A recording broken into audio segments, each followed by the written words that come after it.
So this is an advanced lesson, and we're going to be talking about factorizing the difference of perfect squares. This is an idea that comes up in Year 9.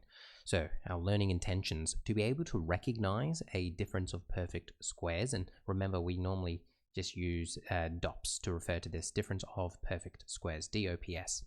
To be able to express a DOPS in factorized form, to know to check for a common factor first before further factorization. Okay, so let's just remind ourselves about difference of perfect squares and also just how we go from expanding to factorizing. So if we're going this way, it's expanding.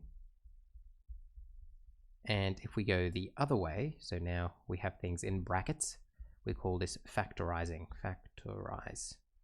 So we can expand or we can factorize. And what this lesson is all about is how we can factorize the difference of perfect squares. And as you can see, we're just going to be doing what you can see here. So let's begin.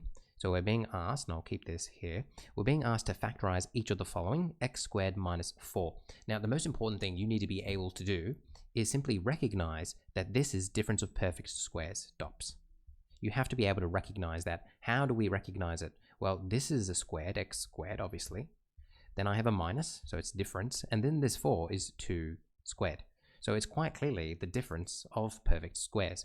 And now that I also know this is just something I know. This is what a difference of perfect squared looks like when it's factorized. So I can immediately write this thing in its factorized form as x minus 2, x plus 2.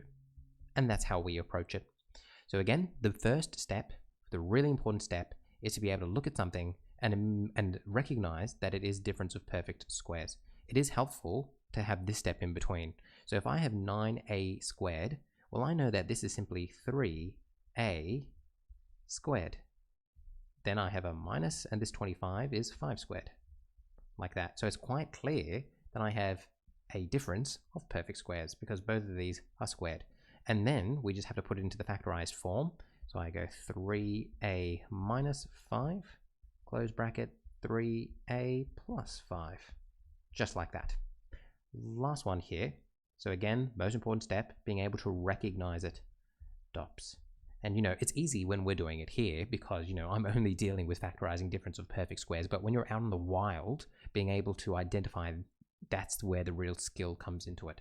To be able to say, hey, look at this. This 81 squared, that's the same as 9x squared. That's a square thing there. And over here, this is y squared. Well, it's already y squared, isn't it? But you can clearly see that we've got difference of perfect squares. That's where the skill comes into it.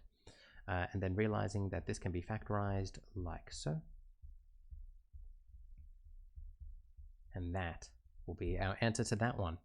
All right, now let's go through some more complicated examples now and learn a very important skill. So here are some more.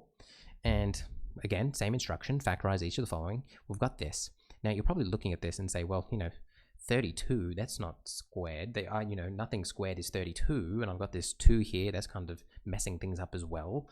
This doesn't look like difference of perfect squares. But remember, whenever you're approaching something and it tells you to factorize, you should always take out a common factor. So quite clearly here, I would want to take out the common factor of 2. So I'm going to take that 2 out, and that's going to leave me with b squared minus 16. And then as soon as you've done that, look at this. This is b squared minus 16. That's difference of perfect squares. So this 2 stays on the outside, and this is b squared minus 4 squared. And now I can fully factorize this. It's going to be 2b minus 4, b plus 4. So by taking out that common factor first, I then recognized I had difference of perfect squares, and then I factorized that. Same thing over here. Nothing squares to 27, but once I take out the common factor of 3 here, I'm going to be left with a squared here, and then here I'll be left with 9, and it's quite clear that I have difference of perfect squares. I have a squared and 9, which can be rewritten as such, 3 squared. Then I can factorize it. A minus 3, a plus 3. Perfect. The last example is a little different. Let's zoom into this one. Now, what's really important here is that, this thing right here, it's squared. And this 4, that's also a squared number. I could rewrite this as x plus 1 squared minus 2 squared. Now, this isn't, a traditional number. It's not like 2, 3, 4, 5, whatever, but it's still something squared. This is still the difference of perfect squares because they're both being squared. And that means we're just going to follow that same principle that we always have. And that is we write down what this is. So I'm going to open my brackets, then I put x plus 1. Then I minus 2. Then I close my brackets, open it again. Then I put this again, x plus 1.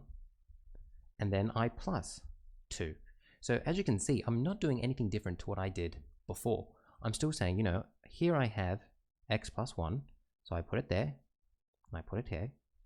And then I have 2 over here, because 2 squared is 4. I put 2 there, and 2 there. And 1 I'm minusing, 1 I'm plussing.